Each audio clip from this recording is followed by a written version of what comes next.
अजीज दोस्तों, प्रोग्राम में आपका स्वागत है। ब्रेकिंग न्यूज़ है, इमरान खान और शाह महमूद कुरैशी को 10-10 साल की सज़ा साइफर केस में दे दी गई है।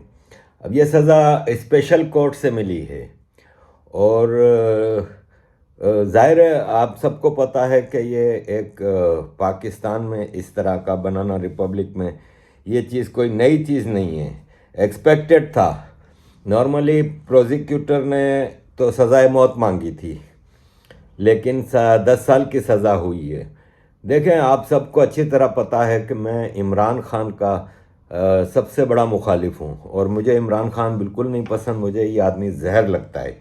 लेकिन बहरहाल ये एक इंसाफ की मौत है पाकिस्तान में, ये गलत फ़ैसला है और अगर सज़ाए मौत देनी ही थी तो कई और केसेस हैं जिसमें दी जा सकती है, जैसे being prime minister of Pakistan.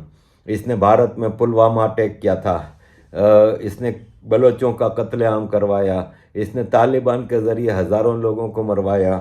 ये सब चीज़ें बनती हैं, लेकिन ये जो पॉलिटिकल केस पाकिस्तान आर्मी ने इमरान खान को इलेक्शन पॉलिटिक्स से बाहर रखने के लिए किया है, ये ज़ाहिर है it's a murder of justice और ये इंसाफ की मौत है। पाकिस्तान में ऐसी चीज़ें आम हैं, नॉर्मल हैं, किसी को इसमें शक नहीं होना चाहिए कि पाकिस्तान एक बनाना रिपब्लिक है और एक ऐसा कंट्री है जो पूरी दुनिया में एक धब्बा है किसी भी सिस्टम के लिए। अब ज़रा चेक करते हैं कि ये सज़ा क्या है। अजीज़ दोस्तों, इमरान खान के ऊपर साइफर केस स्पेशल कोर्ट में चल रहा था और स्पेशल कोर्ट से इसको ये सज़ा हुई है। और अगर हम इसके इंसाफ के, न्याय के, जस्टिस के कॉर्नर्स देखें ना तो वो पूरे नहीं होते।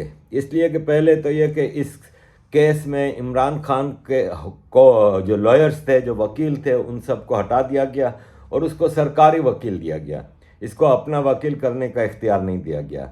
दूसरा, रातों रात इसके सारे वो निपटाए गए और ना ज़्यादा गवाहों की ज़रूरत पड़ी ना कुछ पड़ा। इमरान खान बीइंग एक्यूज्ड वो डिमांड करता रहा कि इसमें जनरल बाजवा को बुलाएं, क्योंकि मेन इसमें साइफर केस में जनरल बाजवा है आदमी। फिर अमेरिका का अंडर सेक्रेटरी डोनाल्ड लू है। डोनाल्ड लू ने एक्चुअली साइफर केस क्या है आपको अच्छी तरह पता है कि इमरान खान की सरकार जब गिराई गई ना तो इमरान खान ने इल्ज़ाम लगाया था कि अमेरिका से एक साइफर आया था जिसमें जनरल बाजवा को ये कहा गया था कि इमरान खान को हटाओ, तो इसलिए मुझे हटाया गया है। और उसने एक सफ़ेद कागज़ ऐसे लहरा के दिखाया था कि देखो ये साइफर आया था।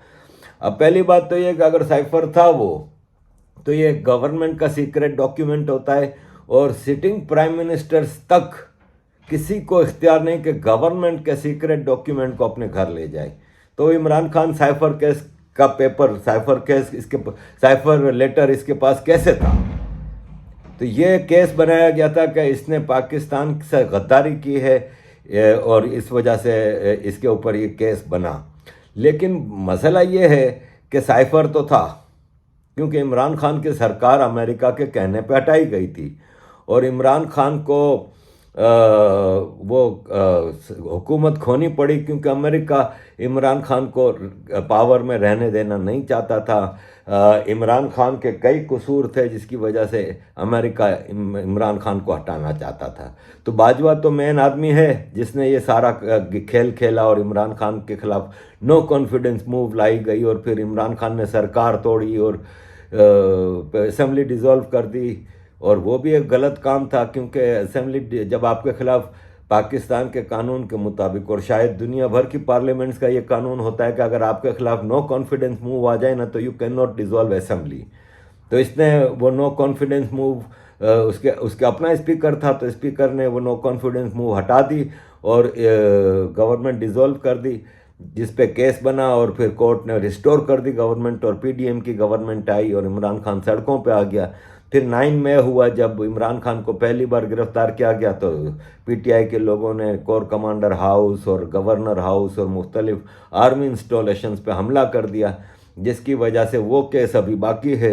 उस केस में शायद इसको सज़ाए मौत भी हो सकती है, क्योंकि आफ्टर ऑल उसने जेल जाने से पहले जब वो अदालत जा रहा था और पहली बार जब गिरफ्तार हुआ तो इसने पहले से ही अपने लोगों को कह दिया था कि अगर मुझे गिरफ्तार करते हैं तो आप लोग तोड़फोड़ करना, और ये जगहें हैं जहाँ पे आपको अटैक करना है। तो वो केस अभी बाकी है। इस स्पेशल कोर्ट के फैसले की कोई हैसियत इसलिए नहीं है, जो एक्सपर्ट वकील हैं और जो मेरी भी एक दो दोस्त वकीलों से बात हुई है, उनके मुताबिक ये स्पेशल कोर्ट का डिसीजन अपील में पहली पेशी पे ही फारिग हो जाएगा। इसलिए कि अपील इस बेस पे की जाएगी कि इसमें इंसाफ के तकाजे पूरे नहीं किए गए और जस्टिस की जो डिमांड है वो पूरी नहीं की गई। और वाकई ऐसा है, क्योंकि जब आज सुबह स्पेशल कोर्ट में इमरान खान और शाह महमूद कुरैशी को सज़ा सुनाई गई, तो जज ने इमरान खान को कहा कि आप मेरी तरफ देखें दोनों, और मैं आपको 10-10 साल की सज़ा सुनाता हूँ। तो इमरान खान मुस्कुराता रहा और एज़ पर आई विटनेसेस, और शाह महमूद कुरैशी चीखने लगा कि भाई मेरी तो बात ही नहीं सुनी गई, मुझे सज़ा सुना दी गई और मुझे मौका ही नहीं दिया गया बोलने का, मेरा तो बयान ही नहीं लिया गया है। तो ये कैसा इंसाफ है। तो वकील अपना नहीं करने दिया, फिर जल्दी जल्दी किसी भी गवाहों को नहीं पेश किया गया, कोई एविडेंसेस पेश नहीं किए गए। और इमरान खान से जज ने पूछा कि हाँ भाई वो साइफर कहाँ है, तो उसने कहा मुझे नहीं पता, ये गुम हो गया है। और उसने कहा कि मैंने अपने बयान में पहले ही बता दिया है कि प्राइम मिनिस्टर हाउस की सिक्योरिटी मेरी जिम्मेदारी नहीं, इसलिए वो साइफर कहाँ गया मुझे नहीं पता। तो भाई साहब वो सफ़ेद कागज़ तुम जो जलसे में दिखा रहे थे वो क्या था? अगर वो झूठा था तो वो तो ज़ाहिर है बहुत बड़ा केस बनता है तुम पे, और अगर वो सच्चा था तो गवर्नमेंट का सीक्रेट डॉक्यूमेंट तुम्हारे पास कैसे पहुंचा और फिर वो गुम कैसे हो गया? तो अजीज़ दोस्तों, इमरान खान का कसूर ये है पाकिस्तान में कि वो पब्लिक लीडर बनना चाह रहा था, जनता की आवाज़ बनता जा रहा था, और ये पाकिस्तान में पहली बार नहीं हुआ। अगर आप करंट पाकिस्तान यानी 1971 में ईस्ट पाकिस्तान का बांग्लादेश बनने के बाद के पाकिस्तान को देखें, तो इसमें सबसे पहले ये काम भुट्टो ने किया। पहले तो भुट्टो ने ये गलती की कि जब वो प्राइम मिनिस्टर बना 73 में, तो उसने एक लुटी पुटी आर्मी जिसके 93,000 फौजी भारत की जे कैद में थे, उनको वहाँ से छुड़वाया और उस आर्मी को एम्पावर किया। वो बेहतरीन मौका था जब आप आर्मी को अपने सिविलियन कंट्रोल में ले सकते थे। वो civilian chief marshal law administrator भी था भुट्टो, तो आर्मी भी उसके टोटल पावर में थी। उस वक्त आर्मी की मोरल बिल्कुल ख़त्म हो चुका था, एक जंग हार के आए थे, 93,000 फौजी कैद में थे और इकोनॉमी तबाह थी। वो एक मौका था कि आप डिफेंस बजट को कम करते, आप भारत से ताल्लुकात अच्छे करते, ख़ास तौर पे जब आपने शिमला में कितना अच्छा मुआहिदा कर लिया था जो कि टोटल पाकिस्तान की फेवर में था। तो शिमला मुआहिदे के बाद अगर भुट्टो ने पाकिस्तान का इंडिया से रिलेशनशिप को बेहतर किया होता, ट्रेड शुरू की होती, इकोनॉमी शुरू की होती, तो शायद आज पाकिस्तान का नक्शा ही चेंज होता। पाकिस्तान एशिया की बेहतरीन इकोनॉमीज़ में होता, एक रेस्पेक्टेबल कंट्री होता। लेकिन भुट्टो ने भी उस वक्त वही किया जो पाकिस्तान का एक हर आदमी के बचपन से एक वो होता है कि anti Bharat, anti Hindu narrative चलाया, और उसके लिए इसने आर्मी को एम्पावर किया। और नीचे जब आर्मी के चीफ्स सिलेक्ट करने की बारी आई तो इसने टॉप जनरल्स को इग्नोर किया। इसने नीचे एक ज़ियाउल हक नामी जनरल था जिसके बारे में मशहूर था कि वो लोटा जनरल है, यानी वो लोटा लेके घूमता रहता था और वज़ू करके 5 टाइम नमाज़ पढ़ता था और मौलवी था। इसने कहा इसको ले आता हूँ और ये नीचे से आया है तो मेरे कंट्रोल में रहेगा। लेकिन वक्त ने साबित किया कि ज़ियाउल हक को अमेरिका ने कहा कि ये पब्लिक का नुमाइंदा बनता जा रहा है, और भुट्टो 77 के इलेक्शन में एक बहुत ही, आज जैसे इमरान खान पॉपुलर है वैसे ही एक पॉपुलर लीडर बन चुका था और उम्मा का चैंपियन बन रहा था। 1974 में भुट्टो ने इस्लामिक OIC की समिट करवाई थी जिसमें पूरी दुनिया के मुसलमान देशों के लीडर्स आए थे, जिसमें सऊदी अरब से शाह फैसल था, अल्जीरिया से हवारी बू मदियन था, हबीबू रकीबा ट्यूनीसिया से था, शाह मोहम्मद मोरक्को का था, ईदी अमीन युगांडा से था, स्वीकारनो था इंडोनेशिया से, सुहार्तो था शायद, और सारे मतलब टॉप लीडर थे। कद्दाफी था, यासिर अरफात था, हाफिज़ असद था, बांग्लादेश का मुजीबुर रहमान था, और सारी दुनिया के मुसलमानों के उस वक्त जो लीडर थे, और वो सब एंटी अमेरिका लाइन पे चलना शुरू हो गए थे कोल्ड वार के दौरान, और उनको लीड कर रहे थे शाह फैसल और भुट्टो। तो अमेरिका ने शाह फैसल को उसको अपने भतीजे के ज़रिए कत्ल करवा दिया सऊदी अरब में, और भुट्टो को उसी के हैंड पिक जनरल ज़िया के ज़रिए चीफ मार्शल वो मार्शल लॉ लगवाया, और भुट्टो को केस करके, वो भी एक झूठा केस था, और उसको सजाए मौत दी गई और फांसी लगा दी गई। इसके बाद पाकिस्तान में 11 साल ज़ियाउल हक का मार्शल लॉ रहा। फिर आर्मी का ही एक प्रोडक्ट, जैसे इमरान खान अब आज आर्मी की प्रोडक्ट है, ऐसे नवाज शरीफ आर्मी की एक प्रोडक्ट थी, उसको लॉन्च किया गया। और नवाज शरीफ भी जब 90 में 2/3 मेजॉरिटी के साथ सरकार बनाई इसने, तो उसको भी ये खुमार चढ़ गया, ये नशा चढ़ गया कि मैं पब्लिक लीडर हूँ, मेरे पास majority, army should be under my control. इसने आर्मी चीफ जहांगीर करामत को डिसमिस किया और उसकी जगह अब्दुल वाहिद काकड़ को लेके आया। लेकिन आर्मी को ये चीज़ पसंद नहीं थी कि सिविलियन कोई आर्मी के मामलात में बोले, तो इसलिए नवाज शरीफ को रिज़ाइन करना पड़ा। फिर 97 में फिर नवाज शरीफ आया मेजॉरिटी के साथ। 97 में उसको फिर खुमार चढ़ा, उसने एटमी धमाके किए। उस वक्त क्लिंटन सरकार थी, तो क्लिंटन ने इसको काफ़ी समझाया कि ना करो, भारत ने कर दिया है, भारत को हम सज़ा देंगे, भारत के ऊपर एम्बार्गो लगाएंगे, फलां करेंगे, तुम ना करो। लेकिन इसको करना पड़ा, क्योंकि उस वक्त के आर्मी चीफ जनरल मुशर्रफ ने इसको प्रेशर डाला कि आपको करना पड़ेगा, टिट फॉर टैट, भारत को जवाब देना पड़ेगा। उसने एटमी धमाके किए, और फिर कारगिल किया तो मुशर्रफ ने था, नवाज शरीफ तो अंधेरे में था। लेकिन नवाज शरीफ अवाम में हीरो बन गया कि हमारे प्राइम मिनिस्टर ने एटमी धमाके किए, कारगिल पे किए, कर दिया इंडिया के दांत खट्टे कर दिए। तो नवाज शरीफ को भी खुमार चढ़ा कि वो भी अवामी लीडर है। अब इंटरनेशनल डिज़ाइंस क्या थी, अमेरिका का डीप स्टेट क्या डिज़ाइन कर रहा था, ये किसी के वहमो गुमान में ना था। क्योंकि 88 में जब सोवियत यूनियन टूट गया और कोल्ड वार ख़त्म हो गई, अब अमेरिका को कुछ ना कुछ तो ऐसा करना था जिससे उसकी वार मशीनरी चलती रहे। किसी को नहीं पता था कि 9/11 प्लानिंग में है। तो 9/11 की प्लानिंग में इनको पाकिस्तान में आर्मी चाहिए थी, इसलिए मुशर्रफ को लाया गया, और मुशर्रफ के आते ही फिर 9/11 हुआ। और फिर आपने देखा 10 साल पाकिस्तान ने मुशर्रफ की लीडरशिप में अमेरिका की जंग लड़ी, तो वो भी नवाज शरीफ को सज़ा मिली। तो पाकिस्तान में जब भी कोई अवामी लीडर बनता है ना, उसको फिर कंट्रोल में लाना पड़ता है। अब आगे दुनिया एक जंगों की तरफ जा रही है। Pakistan, Iran, Balochistan, America, Israel, ये सब एक ऐसे चक्करव्यूह में फंस गए हैं कि बलूचिस्तान इस वक्त फुल एक सिविल वार की शक्ल में आ चुका है। ईरान ने इराक में,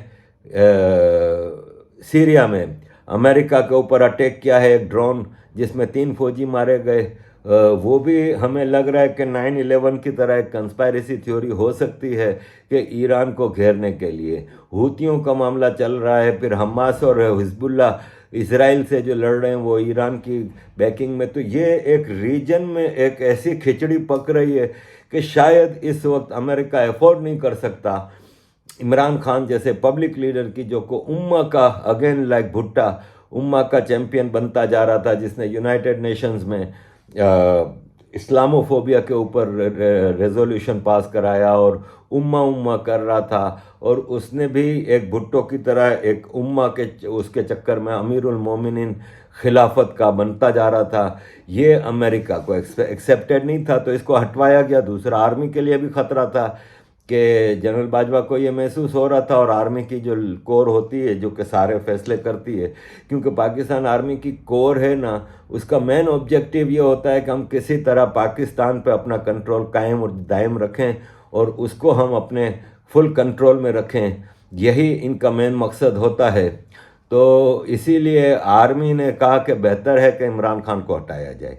अब इस वक्त अगर 8 फरवरी के इलेक्शन के हवाले से देखें तो इमरान खान की पॉपुलैरिटी 80 to 90% है, और नज़र ये आ रहा है कि ये 2/3 मेजॉरिटी के साथ इलेक्शन जीत जाएगा। और अगर ये 2/3 मेजॉरिटी के साथ इलेक्शन जीत जाता तो ये फिर आर्मी को कंट्रोल में ले आएगा और पाकिस्तान की पॉलिटिक्स से आर्मी का खात्मा हो जाएगा। लेकिन आई गेस मेरा अपना एक अनुभवी वो है असेसमेंट कि इमरान खान अगर इस तरह आर्मी को कंट्रोल करके पाकिस्तान में एक अमीरुल मोमिनीन बन जाता तो ये और ख़तरनाक होता, ये आर्मी से ज़्यादा बुरा होता। आपको अच्छी तरह पता है कि इमरान खान ने 2 मिलियन अफ़गान रेफ्यूजीज़ को नेशनलिटी देने का ऐलान किया था, और इमरान खान तालिबान का बहुत बड़ा हामी था। इमरान खान अगर इस मुल्क में पावर में आ जाए मेजॉरिटी के साथ, तो वो उम्मा कार्ड खेल के एक पूरी दुनिया के मुसलमानों की तरफ से एक ऐसी जंग शुरू कर देता जो कि थर्ड वर्ल्ड वार हो जाती। तो इमरान खान तो ज़ाहिर है एक डेंजरस आदमी है, लेकिन अगर हम इलेक्शन के कंपैरिजन में देखें तो इस वक्त इलेक्शन में 10 दिन रह गए हैं, और 10 दिन पहले इमरान खान को 10 साल की एक सज़ा कंट्रोवर्शियल तरीके से दी गई है, जिसका असर इलेक्शन पे पड़ सकता है। लेकिन इलेक्शन में पीटीआई को तो तकरीबन माइनस कर दिया गया है, क्योंकि पीटीआई एज ए पार्टी नहीं लड़ सकती, और अभी सज़ा की बुनियाद पे हो सकता है कि पीटीआई को बैन कर दिया जाए पाकिस्तान की पॉलिटिक्स में, इसलिए कि पीटीआई के chairman Imran Khan, vice chairman Shah Mahmood Qureshi, दोनों को गद्दारी के मुकदमे में सज़ा हुई है, तो गद्दार पार्टी बनती है। पीटीआई का प्रेसिडेंट चौधरी परवेज़ इलाही भी जेल में है कई महीनों से। तो इसलिए पीटीआई का इलेक्शन में अव्वल तो इसका जो क्रिकेट बैट इसका इलेक्शन सिंबल है वो भी नहीं दिया गया, और पीटीआई एज ए पार्टी भी एज सच इलेक्शन में नहीं लड़ रही।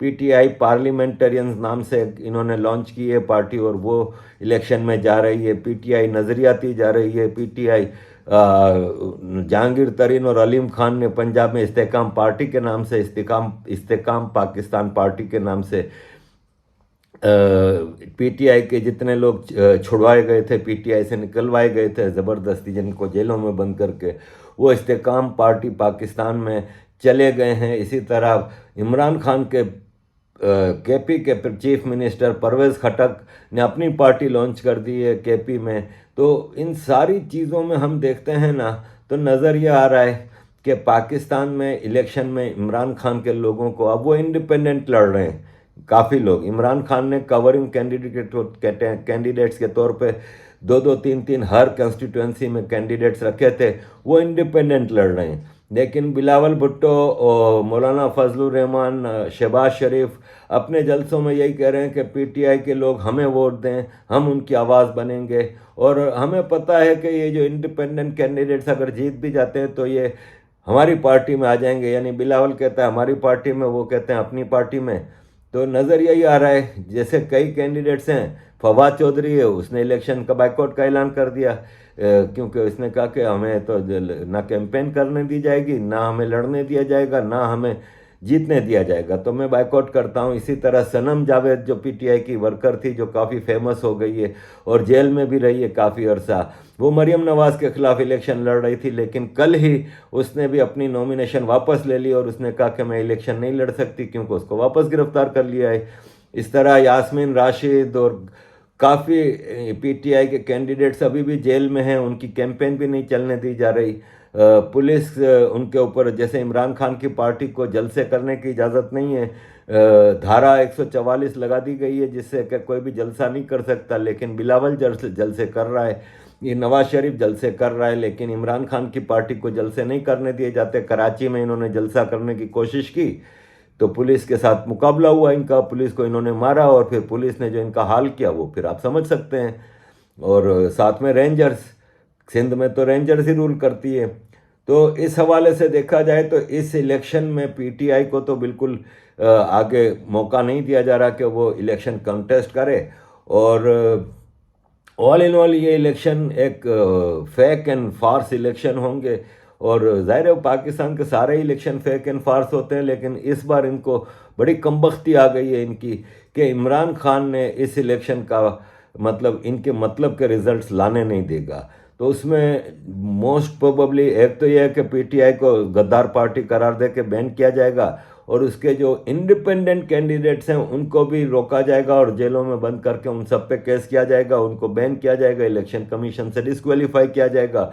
और all in all Imran Khan की पार्टी को इस इलेक्शन से बाहर रखने की पूरी तैयारी है। और इसके बाद ज़ाहिर है नवाज शरीफ जिंदाबाद। इस वक्त आर्मी का ब्लू आइट बॉय नवाज शरीफ बना है, और नवाज शरीफ कमबख्त तीन बार प्राइम मिनिस्टर बन के जलील होकर बाहर निकला है। तो उसकी समझ में अभी भी नहीं आ रहा कि ये जब तक आर्मी के इशारे पे चलेगा तो चलेगा। और नवाज शरीफ की पार्टी का निशान शेर है, तो शेर तो अब ये सर्कस का शेर बन गया है। आर्मी के चाबुक पे डांस करेगा और नाचेगा तो चलेगा, नहीं तो नहीं चलेगा। तो अजीज दोस्तों, ये अर्जेंटली मैंने इमरान खान की सज़ा के हवाले से आपको कुछ ब्रीफिंग दी है। थैंक यू वेरी मच अजीज दोस्तों for all your support. Kindly keep supporting.